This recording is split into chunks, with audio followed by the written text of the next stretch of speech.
Hello, Women's Business Club. It's Angela de Souza here, and today we're going to be chatting about the gender issue. There is so much controversy around this. There's so much noise and chatter, and we want to really delve into the subject today. We want to have a look at what it really means, what the real issue is, and why we, as a Women's Business Club, have chosen to run the Women's Business Club. And then finally, the knock-on effect. Is there a future for the Women's Business Club? And what do people think about it? So we have some fantastic guests with us today. We have Des OConnor, we have Xena Zahid, and we have Cheryl Andrews with us. And we're going to be chatting to them a bit later. But today, I believe, I don't know if it's the day to the date, but it's definitely 100 years since the women got the right to vote. So isn't that amazing that we are like on trend and speaking about the right subjects? So that's a major breakthrough. The issue started as early as the 18th century, where women were wanting the right to vote. And it would be fascinating to also just look at that. What does it mean to us today, 100 years on, to have the right to vote? Does it even mean anything? Women fought. They fought for it. And now we have it. Do we use it? Is it important to us? So just one of the many things that we can take a look at in the area of gender. But let's quickly pop over to the news and see what the news is saying. So last week we had a look on BBC. The banks scrambled to sign up to City Gender Equality Charter after President's Club scandal. So there was this whole thing about separating the men, which stirred, uproar. City firms are scrambling to sign up to a government-backed gender equality charter after calls from Virgin Money chief to get on board in the wake of the President's Club dinner scandal. So that was in the news. That was looking at the fact that the men were behaving badly when they were separate. And so the banks and other big organizations are calling for this gender neutrality. So how does that affect us? Then we look at the entrepreneur.com. They're saying last year, TechCrunch released a study that contained a startling statistic. Only 17% of venture-backed startups had a female founder. Not only that, but the number had been completely flat for the past 5 years. And then we hop over to Guardian. The Guardian, one of their headlines, is saying one female director for every 22 men. Hollywood's stark diversity problem. Despite a momentous year heralding change, women and ethnic minority filmmakers are no better represented in Hollywood today than they were a year or even a decade ago. But then on a more positive note, let's look at what Forbes is saying. Forbes is saying they're reporting on the most powerful businesswomen in the world. It's been a groundbreaking year for women in business. IBM appointed its first female CEO. Sheryl Sandberg led Facebook through a much appreciated IPO. Irene Rosenfeld is busy splitting Kraft into 2 public companies, and it goes on. It speaks about Marissa Mayer, who jumped from top Google exec to the CEO seats at Yahoo. And so there's this positive news as well. Women are taking ground. They are gaining momentum. They are being respected. They are being recognized in the business world and taken seriously. So we would love to hear from you today. Have you experienced the gender pay gap? Is it real to you? Is it something that you're struggling? We'd love to hear from you. Are you facing discrimination as a businesswoman or in the workplace? Or do you find that there's a lot of support and there's a lot of doors opening for you as a businesswoman? We'd love to hear from you. So pop your comments in the box below, and we'll try and chat with our guests and to you on as many of these subjects as possible. But one of the things we wanted to address today was us. The Women's Business Club. We are for women. We are unashamedly for women. What's that all about? I've stood shoulder to shoulder next to another businesswoman that gave me the cold shoulder, saying that she thinks it's wrong that we're separating men and women, and she won't do single sex networking in business. And then wouldn't help me understand why. I was really keen to understand her point of view.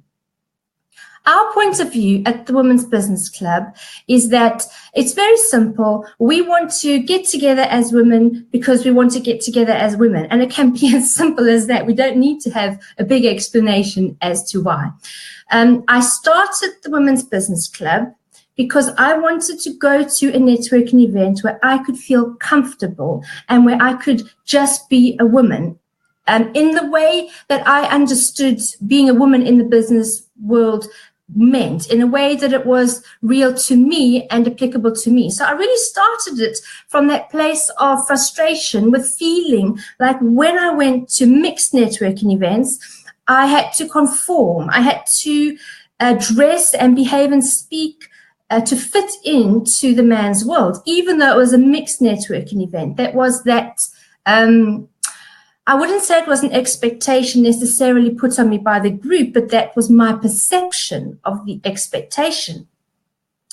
And then when I did start thinking, well, to hell with this, I don't want to be doing that anymore, and went to mixed networking events, I just didn't feel like I fit in. So the Women's Business Club was very much born out of that frustration and that desire just to do things in a feminine way. We give out roses. Our logo is pink, and we have a butterfly. It's a bit girly and fluffy, and we love it. But equally, we're serious about growing our business. The principles behind our businesses are not gender specific. The ways that we grow our businesses, the things that we need to do to grow businesses, marketing and finance and sales, and that we need to do that. It doesn't matter what our gender is, but we can add our own little niche, our own little slant on it, no matter what our gender. And so the Women's Business Club, we believe that women network differently. And we want to tap into that. We want to help women to say it's okay to network as a woman, whatever that means to you as a woman. We like to help women grow in confidence. And sometimes business women don't have the confidence. And this doesn't just come from a startup. Confidence issues can even be in a very successful 7-figure earning woman. She could still struggle with confidence. And so we like to help women grow in confidence. And we do that well when we do it together at the Women's Business Club. And then we can say, now go into mixed networking and just go in that confidence that you've gained. We like to have a little bit of girly time away from the office. There's nothing wrong with that. We like to just hang out and have lunch with other business women for whatever reasons, but we like to just spend that time together. And then finally, we are the Women's Business Club because that's our niche. All businesses need to have a niche. And so one of the things that we've niched in is women. We can serve the business community well by helping business women. And so that's what we do. But I have an expert with me this morning who's really going to hit this one home and explain to you why networking as women is actually effective. And she has some fantastic science behind this to explain to us how it really works. And so I'm thrilled to introduce you to Zana. So Zana's going to come and join me now, and she's going to help us. Hi, Zana.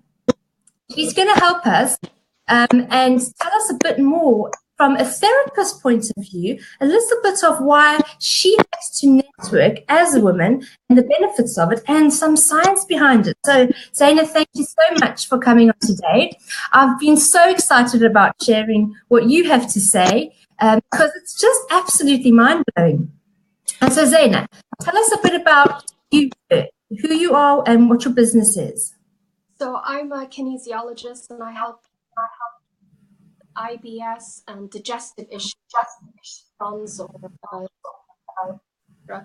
to without pain or to alleviate the anxiety, triggering it all. Your sound seems to be breaking up a bit. I don't know if you can get closer to the microphone. I'll try. Is it better? Much better, yes. So yeah, I was saying that I help people with digestive issues like IBS, Crohn's disease, or diverticulitis to be able to eat with pain or discomfort, and I help people to alleviate the emotional anxiety and stress around food, so that they don't feel that they don't trigger the urgency to run to the bathroom, etc., etc. That's what I do, and I use kinesiology as the way I help people. And when you asked me to talk about this, I immediately thought hormones, because hormones are so involved in everything from digestion to emotion. And I was going to come at it from that perspective about women and the way they network. So it's not discrimination, it's just biology. So tell us about that.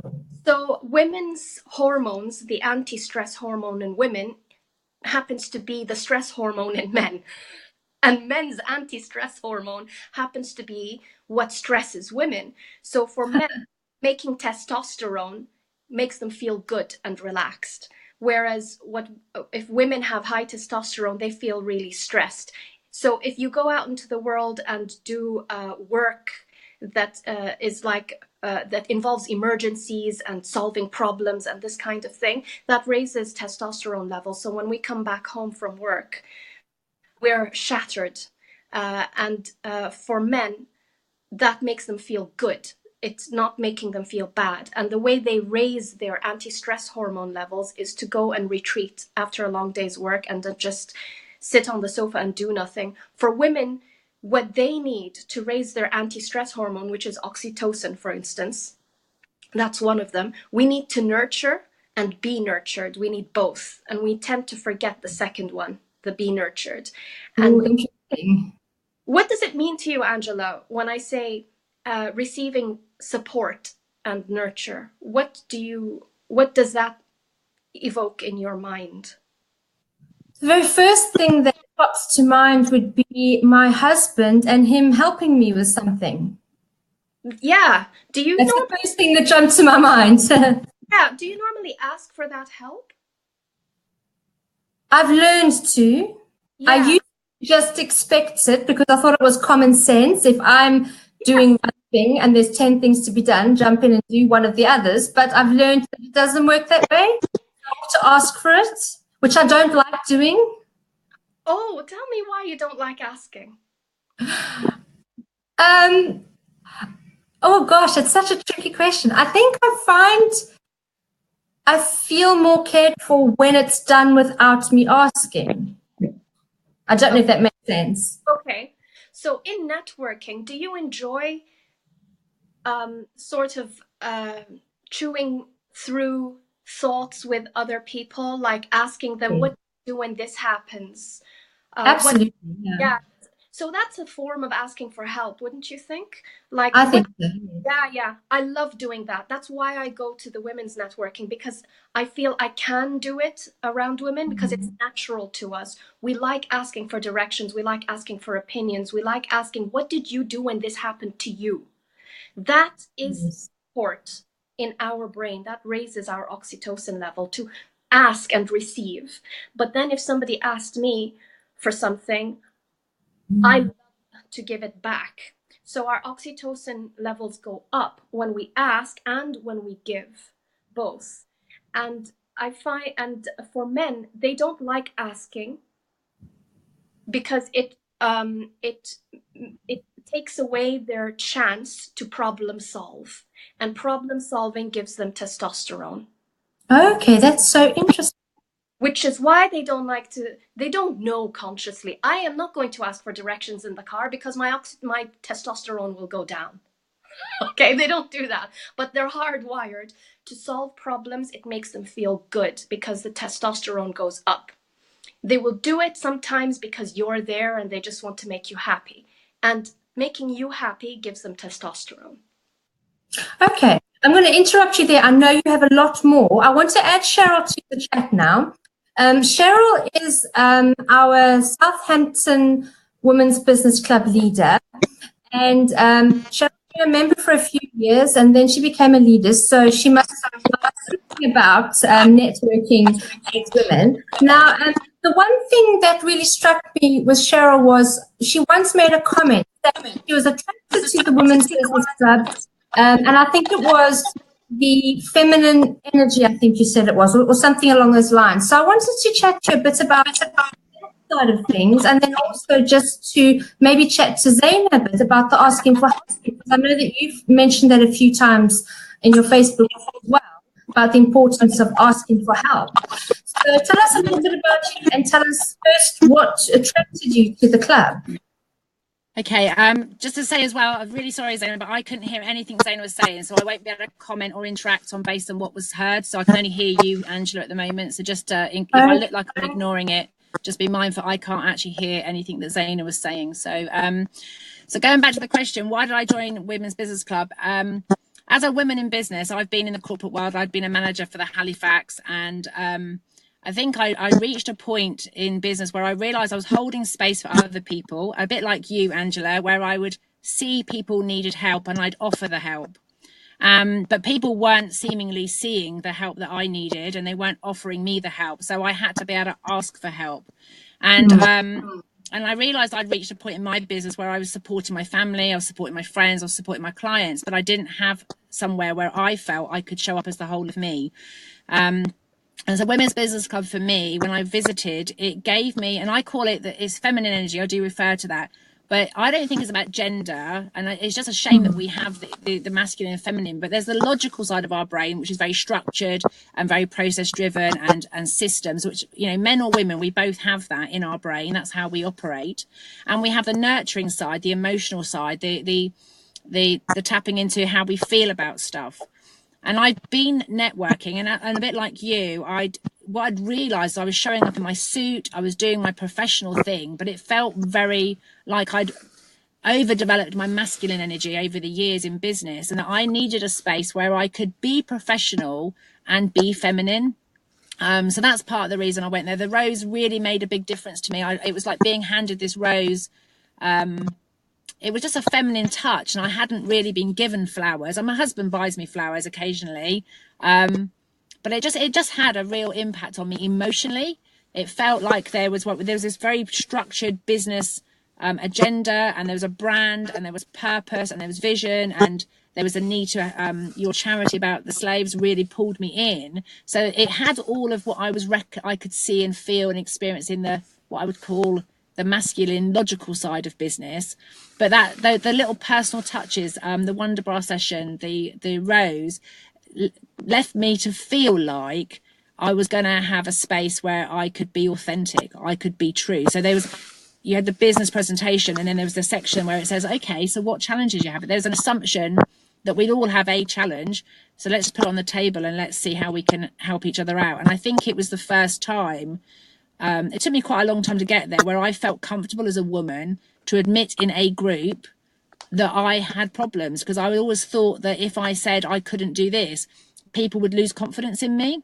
So one of the things that Women's Business Club for me, and particularly you, Angela, is that for example, you asked me at 8:30 this morning if I wanted to come on today's interview, and I would normally have had to say, no, I can't do it, because I'm not dressed for business. I've just come from boot camp, you know, I'm sat in the car park. I haven't even got as far as getting home. By the way, my battery might run out, so I'm sorry if our interview gets cut short. But the whole preparation for it is, I feel with you and the Women's Business Club as a whole, is we have a professional space, and we don't have to pretend. We can be authentic. If something's difficult, that's the bit so maybe it's not about feminine, it's about authenticity. And I just think that people as human nature, we like to be able to see things that are similar to us. So the fact that we are all female means that we see something that's similar, that starts the process off to feel comfortable to be ourselves.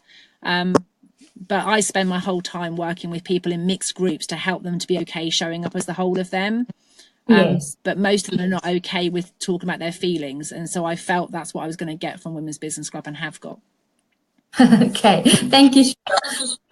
Now, Xena, I'm hoping you can hear Xena now that you're actually on with us. But she has some fantastic what happens when women network, when they support each other. And she said it stems back from primitive times. Tell us a bit about that and why that is of value to us as women, Xena. But just before I get onto that, I feel that Cheryl hit every point so I can't hear. Because being heard is oxytocin for women. Small but often help raises oxytocin for women. That's why she feels great with all women networking is because she's being heard, being able to ask questions to solve problems, which I think that we can do. Men don't like that, and we kind of sense that, so we don't talk about emotion in front of them because that stresses them. But when we're under stress, we get more blood to the emotion part of the brain flowing there, and like in torrents, which is why needing to talk about how we feel or our experience that. So that is definitely one of the pluses from going to an all-women's network group. Historically, we used to be part of communities, all-female communities. We just group together, and there's plus and minuses about it. But the good side was the hormonal side, is because we would be giving and receiving support. So childcare, so that out, or just the support that you get from when you're in a circle of women, you automatically clock who needs what and who is where. And if you don't know, you can ask and you'll get all sorts of answers and tools, and you're kind of there for each other automatically as women. Yeah. Where we got the feeling safe, the feeling grounded, the feeling secure, the feeling of I feel good in myself, because oxytocin gives that to us. Today, the way we work, the way we position ourselves, we've isolated, so we don't have that network. So I actively go out and find that network and try where I belong, you know, which circle of people that I can belong with. It's very important to a woman. I'm going to interrupt you briefly because I'm mindful that Cheryl can't hear you, so she won't be able to chat to you. And also she's on her way home from gym and might like to. So any closing thoughts, Cheryl, and we'll let you get on your way. Thank you so much for joining us. No, I think that the closing thought is I think most people, humans, whether they're male or female, find it difficult to ask for help, and they're creating groups of people where people you can see and experience that people can be honest and open and be themselves is the key. And I think men need, whether it's a group where you've all got business in common, whether you've got your gender in common, whether you've got your interest in common, that's a starting point to create those hubs where people can be authentically themselves. And so it isn't about gender, but it is about people finding the right support for them right now. And for me, at that time, Women's Business Club, and still is, a space where I go, and it's a focal point for me to tap into my female feminine leadership. I spend a lot of time task orientated, getting on and doing and serving others, and it gives me my time once a month to be supported and to remember to take care of myself and not to reach burnout. So that's, for me, it doesn't really matter, but that's what I think. It's not about gender. It's about knowing what you want, knowing what you're good at, and then also getting the support you need to sustain yourself, whichever that might be. Yeah, that's brilliant. Thank you so much for joining us, especially on such. We'll let you go now. Have a great day. But hop on over and have a look at the video about what you missed, because I will do, and I'll look forward to hearing what you had to say, Zena. I'm sure it was all the stuff I really want to hear about, and I'll put comments later. Take care. Bye. Okay, so that was Cheryl Andrews from our Southampton club. And I'm so pleased that she was willing to hop on with us. Now, we do have somebody else, another guest waiting in the lobby, who's going to hop on in a bit. And so it's going to be good to hear from him. Yes, we have a man waiting. It's Desmond OConnor, and he's going to be talking to us also about women in business. Hi, Des. Now, hi there, Angela. Desmond runs Women in Business events. So I thought it would be very interesting to have him on board and have his perspective. I think it may be very different to our other opinions. It may not. I don't know. So we'll wait to find out. So, Des, tell us first a little bit about what you do other than women's business events, and then tell us a bit about the women's business events. Hi there. First of all, can you hear me clearly? Yes. Okay, brilliant. I apart from running the Women in Business events, I run seminars. I help people to improve their business. I'm originally, used to work with relationships, working with single professional women. So I totally understand what Xena is saying, totally about, you know, the issues with men asking for help with problem solving. So I've covered this in previous events that I've held as well, and working with lots of women. I've also held women, singles women conferences, and this is what's led me to work with professional women, because from that event, the event just flowed compared to working with men previously. And what I mean by that was there was no ego. The women, as Cheryl said, the women, it was all women I was working with, about, I suppose, 8 or 9, but they felt like they were in a family. They felt safe. They felt that there was a connection. I felt there was a connection there with the women in that environment. And that was led me to believe, well, if I can, what can I do to help this situation? And I started to look at the opportunities of creating opportunities for women in business. And I did some research and found that women weren't getting the opportunities out there from the men to speak at their events. I did more and more research, and I asked a lot of the men that were running some of these events, why are you not giving these women the opportunities? And I go to a lot of seminars, I go to networking events, and one of the things that I noticed, there was a lack of females speaking on stage. There was not many. It was usually male dominated. And based on my experience of working with women, it was the opposite effect I had on myself, because why are there not women speaking on these events? And I conducted some research, but I wrote a blog about it.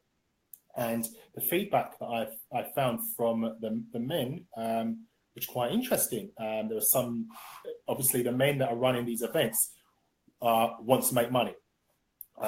So they need powerful, strong women to be able to handle an audience on stage and sell from stage. But some men felt that some women couldn't cut it. Some women may get emotional. This is what I've been said to me, not my words. And that, things like if it's the time of the month, she won't be able to perform on the day. And things like that, where I was thinking, well, I've worked with women that I know personally, sometimes it was a time of the month and it wasn't a problem. You empathize with them, ask if they need help. And, it doesn't mean that she's an alien because it's that time of the month. But on a serious note, I looked at that and I did some more research and I looked at, what are the reasons? Why are they not? And I suppose the men just don't rate women as speakers. They don't rate women as speakers, and they don't rate women to go on stage and to deliver a powerful presentation. So I looked at this and I thought, well, let me just do the opposite. Let me, being a man, run a first women in business event in September. And I ran that last year in September. And I had about 15 speakers. Most of them were women. I didn't exclude the men, because there are some men that support women, and there are some men that work with women in business. And it was a fantastic event. You can see the testimonials and the videos from that event. And it was my first event. There was 200 people there, and mainly women. And then I ran another one in November, and similar effect. So my next one's not until July. But it was interesting, the feedback I'm getting from women. It was so positive. Oh, you're working with women. It's about time a man stood out, because it seems I'm the only one out there that I'm aware of that has publicly come out and said, I want to work and inspire women to be successful. And then it's creating more opportunities for me, because then we connected, Angela. I spoke at your event in December, and I'm here now on this, this Facebook Live. And I think it's very important to, when you have these discussions, to have a man's perspective, because it balances it out at the same sort of time. So I'm enjoying it. I'm now going to be doing the same thing. I'm going to America this year to bring women from America to tour the UK, to make them into the international experts and speakers as well as London. And I'm loving it. I love working with women because they just get on. There's no ego. They know what they need to do. They connect like crazy. They share. They're on social media. They're always taking pictures. I mean, every event that I've held, all the women all day are taking Facebook Lives, taking pictures. And it's great because everybody else can see that. And that's how you came across it, Angela. And you Absolutely, yes. So, no, I love working with women. And I'm not one of those men that think that women shouldn't be able to do what the men can do because, you know, like the woman at the home. I reckon the woman at the home is more important than the man. The woman at the home is the one that brings everything together. The home, she controls the finances and looks after the home for the man when he comes home. So, you know, I'm all for that. So I would love to hear Xena and Des maybe chat to each other a bit about this because it's fascinating. But the one thing that's coming through continuously is that as women, we are capable of doing what a man can do to a certain degree, especially in the business world, but we do it differently. Would you agree, both of you, or not? With my experience working with men compared to working with women, men, it's very similar to, I used to be a driving instructor, and we had this debate about, are women better drivers than men? Now, it depends on what you mean by better. Now, in the same thing with the business, women are less likely to take risks, generally, especially to do with business and especially to do with driving. With men, we're risk takers all the time. But if a woman knows that there's an easy path and she knows what she needs to do, she will just stick to that. She won't deviate from that because why is she going to do that, to take those risks? But men are more likely to take a risk, especially with driving. I mean, look at the boy racers, men on who's usually speeding. I know it's two different situations, but it's the same mindset as well. You agree with that, Xena? You're the expert. What do you think of that? No, I'm not an expert on men and women, but I do know what stresses the different genders out. And you're describing very much the kind of thing that really thrills men generally. I'm not going to say that all men like that risk thrill, because I know quite a few who think I'm crazy. You know, I take too many risks, that I'm a tornado of, you know, something or other. But they do. I find that women are you know, when they come to your sensible, you know. So I do find that generally.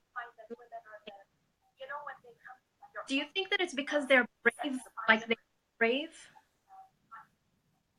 I can't hear you very well. What was that question?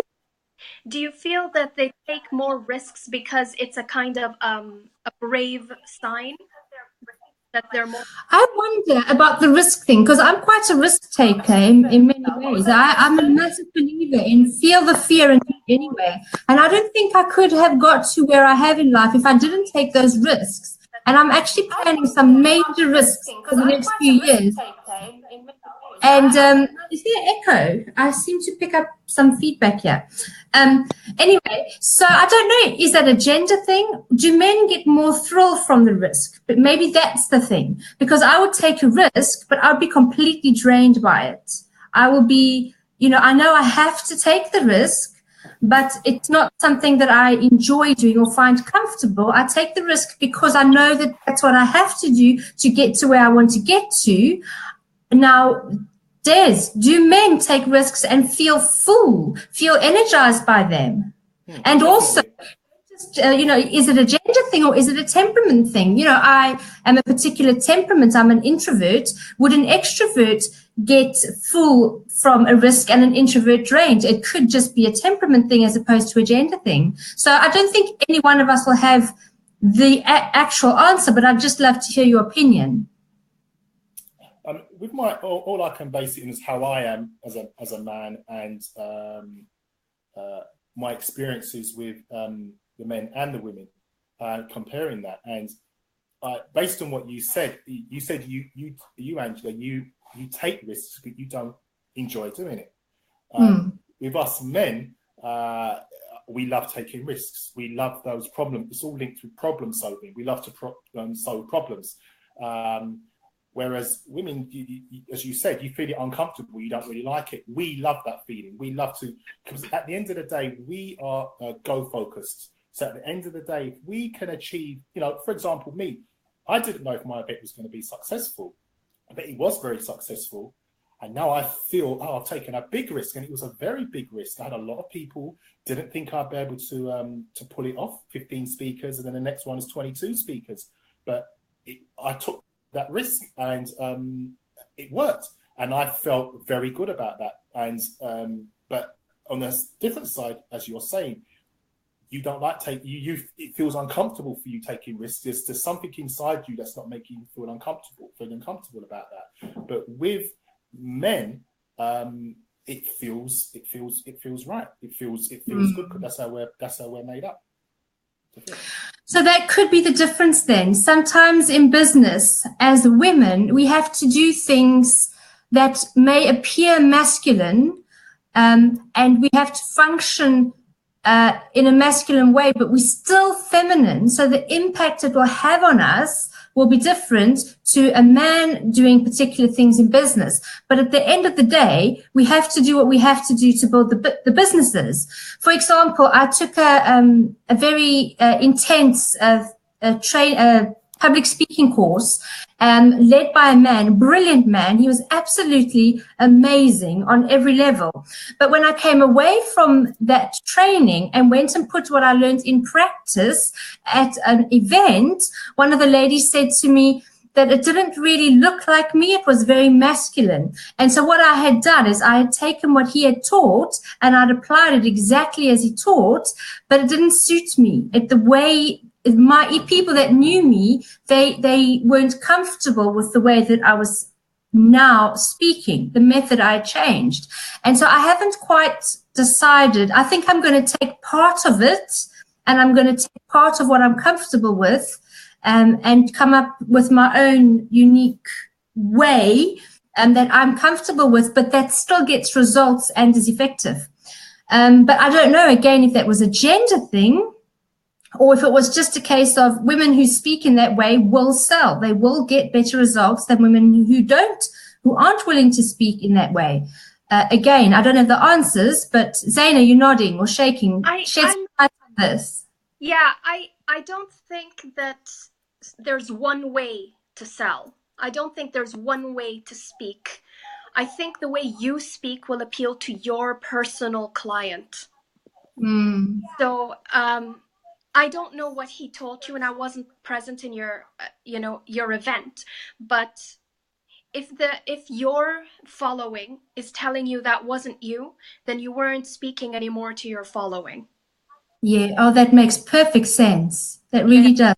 You were speaking to his following, and I wonder if you would have been happy to serve his type of client rather than yours, because then you can be fully you. You're serving your people. Yes. Very interesting. Thank you. Yeah, I don't know. I'm not an expert on that. Yeah, no, but we're just looking at opinions today, which is great. And we have a comment here from Rachel Barnett. She says, great live feed. Women in business is very powerful. It's an individual preference, I guess, but for me, I prefer networking in a mixed group. And there is that. There is just personal preference. And then Linda is saying, eyes closed, but listening. I know that she has a headache, so she's still with us, but she has to keep her eyes closed. She can't be on screen. So send in your questions or comments. We're going to be wrapping this up very soon. I think this is a subject we could spend weeks on. I think a little half-an-hour session together, we haven't even dipped our toe into the water, but we can continue this discussion. We could, in the comments box below, this will be shared, further afield, and more people will watch and comment and have questions. So Des, Xena, thank you so much for joining us. And please do keep an eye on the comments, because people may want to ask you in particular questions about it. I also want to thank Des for your support of Business Women. It's refreshing, it's unusual, and we're really grateful and value for what you're doing for Business Women. And Zane, as always, I'm always so grateful for your take on things and the science that you bring to it. I find it absolutely fascinating. So we are going to end now. We're going to say goodbye to our fantastic guests. They've been a star, and thank you also to Cheryl, who joined us earlier. I'm hoping that she's home now and had a nice shower after her gym session. It's amazing that we can just do this. We can have conversations on the go. I just love the way where technology's taken us.